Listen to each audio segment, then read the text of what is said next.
啦，嗱，我哋今次咧就到 Fight Night 37啦。咁我哋上次嘅 Fight Night 36幾成功啦，都搞得啲 match 都幾好啊。咁啊，亦都好多網民睇完我哋嗰條所謂嘅清談節目咧，都好期待有第二集。咁我哋今次就Fight Night 37啦。首先我哋要多謝咗我哋嘅 sponsor 先 ，Monster 啦、喜力啦，咁啊 Dobro 嘅 pizza 今日就未到，不過當日大家就有得食嘅。咁啊，介紹埋自己啦，我係 Jason 啦，DF Boxing Gym 嘅 manager，亦都係 DF Promotion 嘅 promoter，咁啊專推廣職業拳擊嘅。我係漢奇，我係香港職業拳手。37啦，即係你都 Fight Night 做咗 matchmaker 都4次，都時間都好趕啦，我哋都覺得，但係嘅肉都好踴躍。咁我見到個 list 啦，其實我哋都 post 咗上 IG，咁我哋不如逐場去講下今次嘅 matchmake 點解會咁樣做啊？可能有啲咩嘅高潮啊咁樣。第一場啦 ，Terry 上次有打係嘛？啱啱36都有打。佢基本上好似我 match 咗4次，佢好似4次都有打添喎。佢係咪今次第4次？係啊，因為2 win 2 loss 啊嘛，就係應該就係連續都係4場都係你㗎啦。咁啊對 Strike 嘅 debut 即係出道嘅羅鴻勝。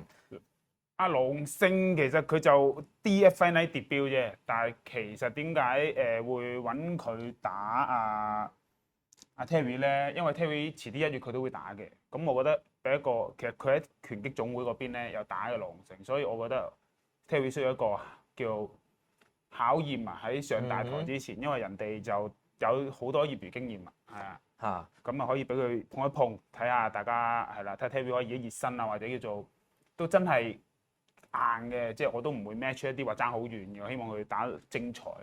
大家嘅風格又如何咧？你覺得 Terry 依家改變咗好多啊！嗱，以我知道阿羅鴻勝佢哋嗰邊，即係阿 Strike 佢哋嗰邊都係壓迫型。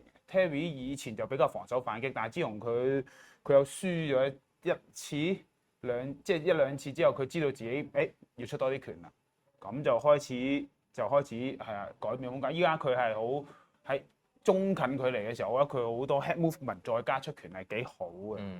咁啊 Terry 咧，佢其實打上一次之前啦，同 Nabish 即係我哋嘅 fight team 嘅教練都有傾過，佢又想打 Rookie King。咁啊上一場嘅表現我就覺得爭少少，因為始終 Fight Night 就打緊3個回合。咁啊 Rookie King 要打4個 round 嘅 debut。咁我同 Nabish 都講咗，如果 Terry 要打4個 round 咧，咁佢嘅體能上邊係一定要好大進步先得，因為其實佢上次第3個回合都。我幾個印象佢都係好掹掹緊去完成咗呢個賽事。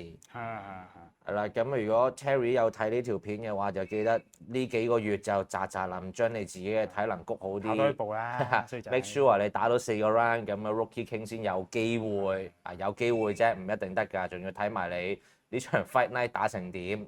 咁啊第二場啦 ，Jacob 啦，我哋嘅人氣王啦，都叫做 DF 嘅人氣王啦。每次嚟都一大班觀眾，仲要氣氛亦都係非常之好。好有表演欲啊！呢條友。係啦，咁啊打呢個莫廷聰。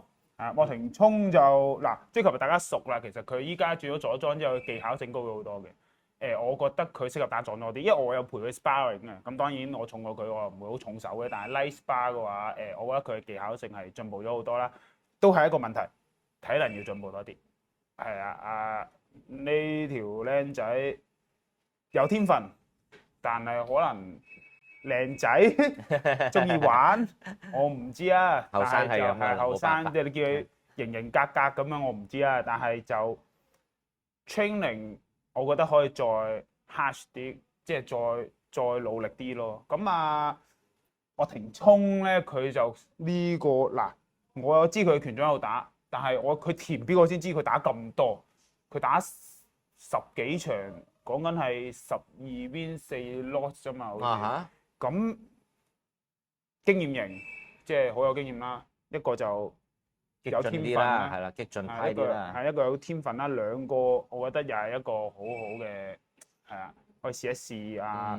Jacob 到底應唔應付到一啲經驗？因為佢對 Jacob 其實佢打嘅次數冇人哋咁多，但係佢個質好高啊，佢啲對手都唔弱嘅。阿奇啊。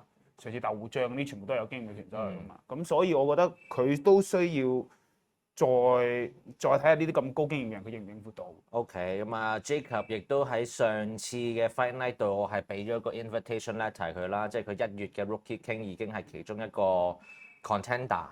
咁暫時人選其實我都仲未揀到第二個俾佢打，即係喺個1月嗰場比賽度。咁睇下莫廷聰呢一場打成點？如果真係一個好激烈close fight 嘅話，咁唔排除直接將佢哋兩個擺入去1月13號就變 Rookie King 嘅一個 debut 啦。係啊，有機會係咁樣啦。咁第3場賴家豪啊，賴家豪上次都有打啦，咁今次仲對呢個叫黃家俊，就都係 strike 嘅。今次又係 debut 喎。係啊，今次 strike 佢哋啲選手全部都係拳擊總會打好多嘅，因為冇 boss vet 啫嗰邊，但係就全部都打好多嘅。阿豆漿即係賴家豪，我嗌開豆漿，我唔知。阿豆漿佢個花名係豆漿啊嘛。阿豆漿佢就其實上場嘅時候，我同佢教練熟啊嘛，就話佢體能就唔足，覺得最近佢都有嚟 sparring 嘅見到啦。咁阿豆漿教練就話呢排就有即係見到佢 keep 住有操得好金啦咁樣。其實佢係體能型嘅，但係上一場據説話就冇咁足啲體能。係啦。咁如果足嘅話，我諗追及上次都係。我就上一場一打完咧，我就即刻走入嚟呢一個位，咁啊同佢教練傾。其實我就幾中意賴家豪嗰個打法嘅，即係都好睇啊！即係如果係打職業嘅話，佢嗰種埋身肉搏型係好令到觀眾同埋嗰個氣氛好振奮。一入到嚟我就即刻同佢教練講嗱，如果37賴家豪照打。贏咗呢一場咧，我就直接頒 invitation letter。呢個係上場我已經同佢教練 guarantee 咗。我亦都好希望睇到，如果賴家豪今次嘅體能係有好明顯嘅進步嘅話咧，咁就有機會變咗係佢打 Jacob 啦。不過當然啦，都要睇翻第2場嘅莫廷聰打成點樣先決定到1月13號係啦。1月13號嘅 Rookie King 係 Jacob 對戰邊個啦？咁我個人就當然希望係賴家豪啦。我上次都同佢講咗，同埋我真係幾中意佢嘅打法呢一場有冇印象黃家俊係啲咩打法型嘅選手咧？都我記得睇過，都係 strike 嗰邊嘅風格都係比較壓迫嘅。咁我好睇喎。近打，即係佢哋嗰邊，因為我有睇過少少嘅，佢哋嗰邊都係比較近距離，之後可能近距離嘅移動左右，然後不停地出拳，近戰煙揮上面嘅技巧比較多咯。咁賴家豪啱啱都講咗啦，佢都係賣身肉搏型嘅選手啦。咁希望第3場大家都要留意下直播啦。都會有上次咁靚嘅直播，會有進步添嘅。係啦，咁一定要睇啦。第4場就阿俊傑對阿 Parfish， 兩個都 debut 喎。呢兩個真係 debut 啦。係兩邊教練都係上次想打嘅，但係阿 Parfish 佢上次好似病咗，定唔知傷咗，所以就冇，所以今次再傾過咯。兩個業餘都冇打過，即係拳種嗰啲都冇打嘅。一場定唔知，大家都係一場起兩場止，有啲exhibition 嚟添嘅啫。因為我有同阿阮文凡師傅同埋阿東哥，即係阿東哥就東師傅就去問佢哋啲經驗，都係差唔多。咁兩個都好快就OK，咁咪即係又係嗰啲同榜啊，又新啊，咁咪可以試下咯。咁叫做第一次嘅正規少少嘅比賽啦。咁所以我哋嘅手上邊嘅資訊都唔係咁多，唯有睇完。我有睇過啲 sparring，但係我覺得可以打下嘅。係啊，因為sparring 唔係好同，因為大家如果拳手知道上個擂台上面好多因素啊，心理因素啊，觀眾啲聲啊，你自己緊張啊，過完磅食嘢啊，咁嗰啲好多因素，所以就好唔同嘅。但係都要試下先會知道。好，咁我哋就下一場啦。風仔對 Samuel。呢場就都幾得意嘅，因為 Samuel 點解會打 Fight Night 咧？就係佢無啦啦都講緊幾個月前就喺印尼翻咗香港，旅行嚟香港咁樣，突然之間走落嚟 DEF 就話佢想 turn pro，即係我自己作為 promoter 又好，作為經理人又好，咁我好少突然之間話邊個話要打 pro 我就走去幫佢，咁咪打個 fight night 先啦，咁樣睇下大家咩環境合唔合適，夾唔夾，係嘛？咁啊即刻叫佢打咗上一次嘅 fight night。咁結果我自己覺得佢打業餘嘅話咧可以嘅，暫時都仲可以嘅，即係技術嗰啲都喺業餘嚟講都算係中高水平。咁體能上亦都係爭少少，咁可能如果佢真係要 turn pro 嘅話咧，我覺得又技術上要再進步多少少先係啦，即係佢啲打法亦都成日都會手低啊，都對自己嚟講都好危險啊。咁啊，鋒仔就 DEF 都叫做最年輕嘅選手啦。有火，係啦，非常之有火。上次輸咗，之後幾唔開心咯，幾驚佢即係唔翻嚟。就即刻翻嚟啊！咁我知道得啦。即刻有訓練添啊！佢星期六打完，星期二就翻嚟操啦。咁都係啊，都幾好。咁啊，鋒仔嘅風格都幾唔錯。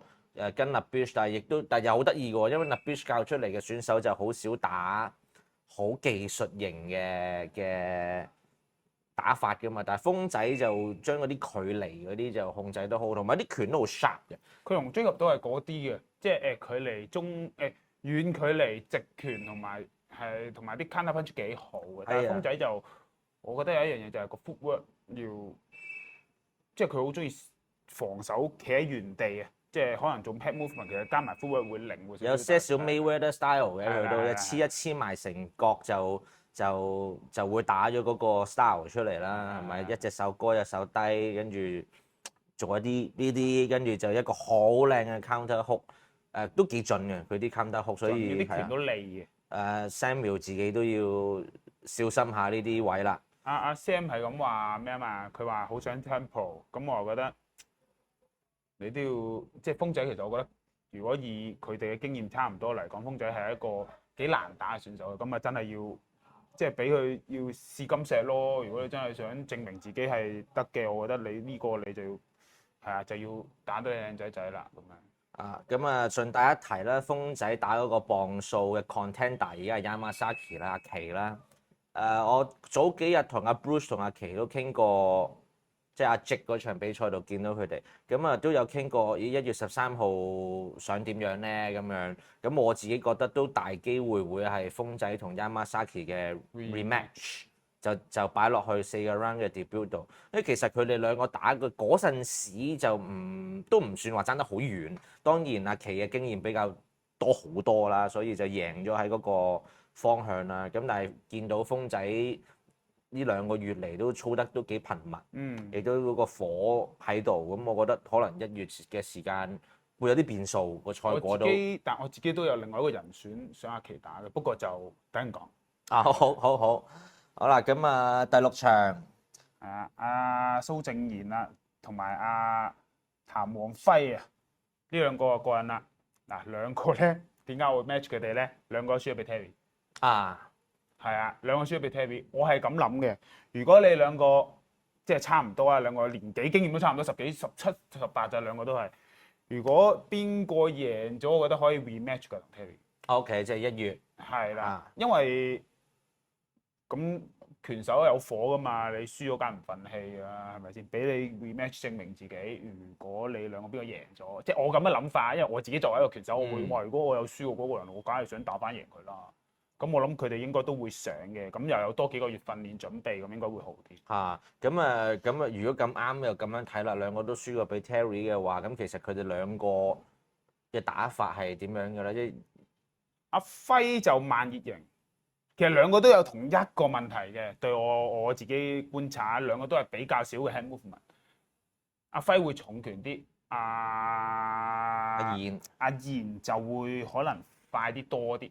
即係密手少少，係啦。咁但係阿輝就會可能拳重啲，但係靈活度即係兩個係好唔同風格，一個重拳，一個靈活多拳啲，係啦。咁但係兩個就係同一個問題咯。我希望佢哋練習嘅時候多翻啲 head movement。可能因為本身佢哋拳館都係一間泰拳館，係咪啊？龍灣好似都有泰拳嘅，係啊。咁會好容易有呢啲情況嘅，就係泰拳館出身嘅拳手硬淨。體能亦都好，pick 到 punch，但係就冇乜 hand movement，因為你泰拳你唔會閃落去，咁就一塞頂上嚟就爆開㗎啦嘛，所以佢哋就可能呢方面要去 improve 少少，係啦。好，咁啊自己覺得真係要師生比嘅話，你覺得邊個會暫時技高一籌啲？師生比啊，我會暫時睇落，我覺得阿輝可能拳重上優勢會大啲，因為始終你如果打鋪或者你打即係喺度打，你拳重會令到人哋驚啊！即係雖然即係大家表現唔會表現出嚟啦，但係其實例如你打我一拳好重嘅，我喺你出拳之前我都要諗，哇！我要防守喎，我唔剔得喎呢一拳，咁就會有好些少嘅遲疑咧。然後就會有個分野喺度啦。我自己係咁樣做嘅，即係我有時可能大家都知我好中意打 jab 嘅啦，我會打 power jab。我如果 power jab 一擊中咧，我會 feel 到對手會驚嘅時候咧，咁我節奏咪繼續追啦，係咁啊繼續追贏啦。咁啊拭目以待啦，我哋嘅第6場嘅呢個對決，咁贏家就好大機會打 Cherry 啦。咁啊 co-main event 啦，有 Peter 啦，同埋阿唐家成啦。係啊。呢場都過癮喎，即係Peter 都係啱先開始訓練翻，咁但係即係我見佢有落嚟 sparring，咁其實做3個 round 應該都勉強可以完成到。咁strike 嘅唐家成都係好打過一次喺度，兩個咧都係新啲嘅。唐家成我啊同佢兩個其實我都熟嘅 ，Peter 咧就我哋喺度練噶嘛，咁佢自己都係一個教練嚟嘅，不過佢係教 powerlifting 嘅，係啊，咁所以佢爆發力好好嘅。咁啊，我成日都同佢講話，衰仔要跑步喎，你一拳打得死人，你都要嗰一拳，你都要有氣打得㗎，你又打唔中，即係上次又係咁，佢贏頭2彎，第3彎就俾人打翻轉頭，因為佢冇氣。講真，如果佢體能好啲，第3彎佢防守做翻好啊，或者移動啊，咁就唔使輸咗啦。咁阿成咧就我以前好搞笑嘅，我同佢係以前籃球隊嘅隊友，我哋以前一齊打地區籃球隊嘅，所以我識咗好多年嘅。佢係運動天分好高嘅一個人，以前打波嘅時候佢係主力嚟嘅。咁去到打拳咧，佢有個阿哥都係打拳，今年會唔知好似都係打緊拳擊總會嗰邊嘅腰帶啦。咁佢自己都係跟住阿哥一齊打拳啦，係有啲野性嘅個人，我唔識講嗰種好狂野，好難聽講句。癲癲地咁啊，好似，所以咧佢打拳嘅時候都係癲癲地嘅。我覺得好啱打啦。其實阿 Peter 就有重拳，爭啲體能。阿成就體能可能好啲，但係可能拳冇咁重。咁又係一個好好，我覺得好啱。即係有5波，你唔會去到，可能你去到第3彎未知邊個贏。好。咁我自己就希望 Peter 啦，證明翻自己啦。上次明其實講真，第2彎佢數人。第3彎定第2彎尾又俾人打翻，係啦，佢自己心入邊我諗佢都唔忿氣，體能唔夠先俾人 stop 咗啦。相信你自己知道你體能好翻就應該問題不大㗎啦。main event 啦，main event 阿 J 啦，同埋李光正啦。阿 J 雖然我哋呢度寫 debut，但係其實阿 J 喺職業已經打咗2 win 㗎啦喎。係2 win，係2 win 㗎啦喎。咁李光正就經驗都好老道啦，喺業餘度。兩個其實業餘都係 champ 嚟嘅。一個我記得兩個都係一個李光正係打好多年嘅，因為佢同我差唔多期。咁佢就60同埋63.5都攞過 champ。阿 J 就好似63.5，我唔記得都係呢個榜嘅。但係佢兩個係未對過，有問過兩個未對過嘅喺拳種嗰度，所以我又覺得兩個可以打下啦。李光正咧重拳，但係有少少 fat foot 嘅，即係佢唔係一個好靈活嘅拳手。咁講啊，我覺得佢嘅協調性有待提高。我識佢都一段時間啦。即係我知道佢呢個人啦。但係冇乜兩句啊，未有 friend 住。阿 J 就呢排成日嚟打 sparring 啦，咁係一個 hand speed 好高嘅拳手。我同佢打 sparring 嘅時候，即係我咁當然我唔會重手啦，因為我重過佢，但係我都係偏 hand speed 嘅。佢同我係會出現一個突係咁互抽好快嘅對抗嘅，咁所以佢 hand speed 都係好快，同埋佢嘅直拳幾好。我反而覺得要佢身高嚟講，佢嘅 jab 打得幾準嘅，係啦。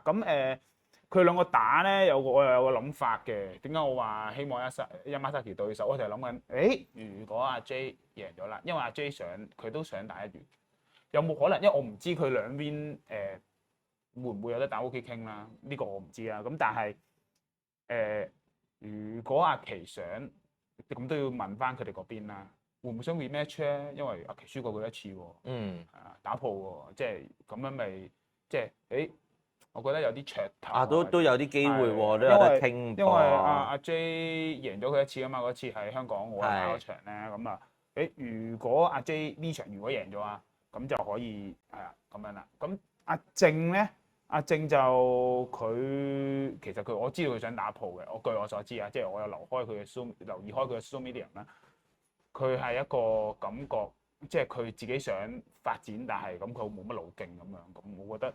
點解 Fight Night 我會重視或者我會落手幫手？就因為我都想大家會有個路徑 step in 入去 pro boxing，又好似我以前咁，我自己係唔知點嘅，我係咁練，我唔知機會幾時嚟，或者我冇路線冇路徑去走，係啊，咁依家有個平台啦，咁我亦都希望我自己可以貢獻翻少少，就係我可以幫手去起呢個平台出嚟，俾大家有機會或者有路線走入去 pro boxing。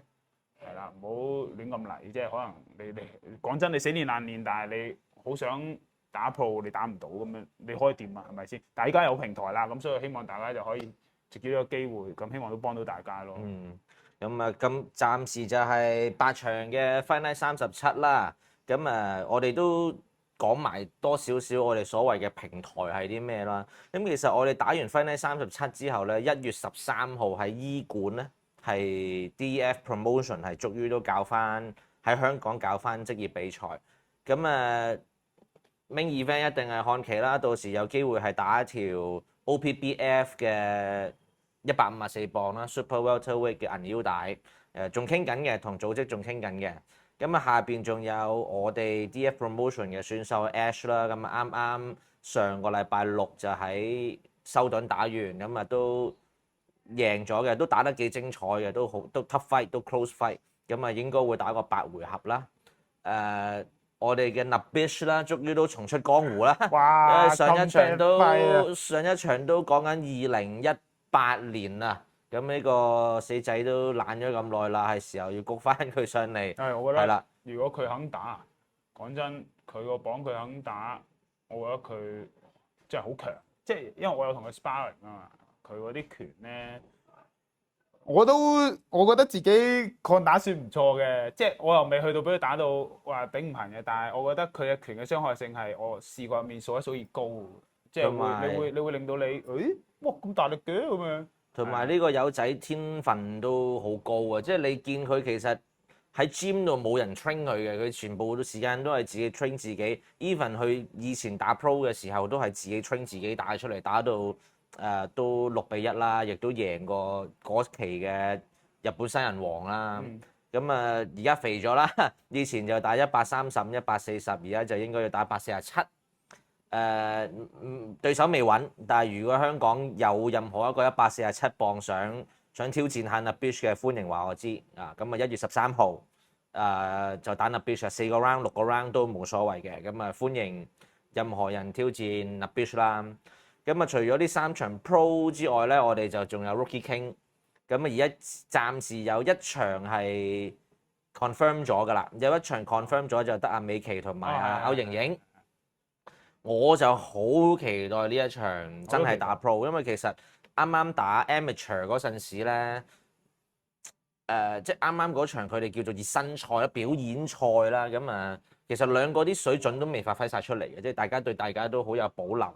咁我見到阿美琪打嗰個方法就亦都係非常之東教練教嗰種，佢教過之前有教過一個香港嘅世界冠軍啦，出產咗。咁嗰個大家嘅 fighting style 係一模一樣嘅，即係嗰種好嗰啲咁嘅慫恿不逼係咪？即係嗰種 feel 去對住對手。咁而阿歐瑩瑩咧，咁老將經驗極度豐富，咁喺香港。去到今時今日都仲係打遍天下無敵手。如果唔係因為年紀上嘅問題咧，我諗佢仲代表緊香港隊。對我嚟講，我覺得美琪啊，佢係比較適合打職業。其實上次嗰場嘅風格咧，係唔係佢平時個風格嚟嘅？佢平時我哋以前睇佢啲片啊或者點樣咧，佢係一個壓迫型、近距離搏拳。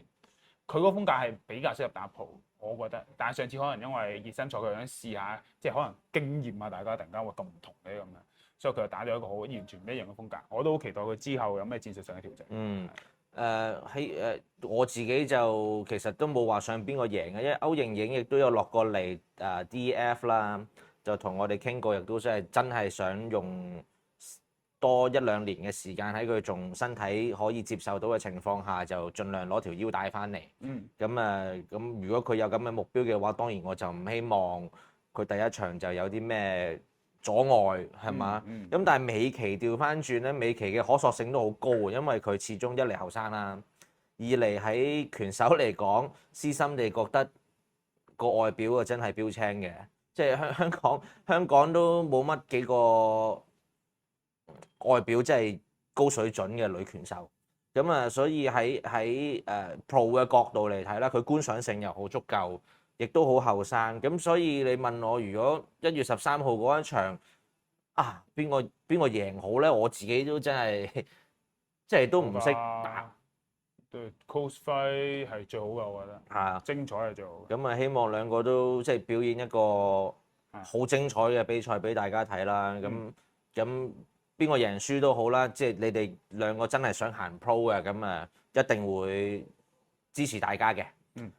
咁啊，仲有嘅就係未有對手嘅，就係講緊阿琪啦，跟住 Jacob 啦，上次仲俾咗阿 Kyle 啦，Kyle 今次就冇 fight night 啦，Kyle 係71 kg，即係154磅啦，係嘛？咁上係咁上下啦。咁100即係 Pro 嘅話就要打154磅啦。咁 Kyle都未揾對手，因為 Kyle 對手都唔易揾噶嘛。聽講佢自己心目中有想打嘅選手噶嘛。有，但係對手好似有比賽。咁對手知自己俾人邀請咗未㗎？唔係佢未，因為佢嗰陣時就係睇緊即係阿天，Kyle 上次同阿天打過一次嘅，Kyle 希望 rematch，咁但係阿天就好似要打 final。阿天如果都睇到呢個 message 嘅話，就考慮下有冇興趣打 Kyle 啦。至於打完之後都仲有1個禮拜就要打業餘腰帶嘅話，其實都時間係問嘅。不過如果有興趣嘅 contact 阿漢琪或者 contact 我，或者直接揾 Kyle 一齊去商討又得。冇啦 Rookie King 就係咁多場啦，暫時。睇下37嗰陣時會唔會仲有啲咩特別嘅拳手可以出到嚟，而覺得佢打到 Pro 㗎啦。當晚亦都會再加插埋 Fight Night 38。場數未必多，因為我哋上邊已經講緊有5場嘅 Rookie King 加3場嘅 Pro，咁可能會再攝多2場、3場、4場都得嘅。我相信4場嘅 Fight Night 38都可以。想打嘅。同埋講緊呢個 Fight Night 38喺醫館度打㗎，大舞台，有晒 set up，係啦，咁即係如果真係想打嘅都，我建議就盡快 contact 我哋去攞咗嗰個 Fight Night 38嘅位先，因為個位置就唔多，同埋始終正規比賽啦、大舞台啦，咁你哋嘅準備都要多啲，咁樣係啦，咁就有想法嘅隨時揾我哋。咁樣再一次多謝翻一路 sponsor 開我哋 Fight Night 嘅 Monster 啦、喜力啦、Dobro 啦，咁我哋當晚亦都會有好好嘅直播啦。Fight Night 嘅時候，咁如果有任何嘅合作，想揾我哋 Fight Night 合作又好，Gym 嘅合作又好，拳手嘅合作又好，歡迎去揾我哋嘅，係啦。咁最後咧就 CLS 啦，記得係咪？同埋如果有咩即係如果真係覺得我哋呢個訪談節目係 OK 嘅，有咩話題大家想聽嘅，或者有咩八卦又想分享嘅，歡迎留言話俾我哋知。咁我哋睇到留言咧，就會去再準備下一次嘅節目㗎啦。OK，咁就 thank you 漢琪啦，辛苦 match make 咗咁辛苦嘅。希望大家加油啊 ！Fight Night，10月25號啊，記埋10月25號 DF。有直播，有飛買，免費有有酒飲，有 Monster 飲，有 pizza 食，記得嚟，一定要嚟，OK。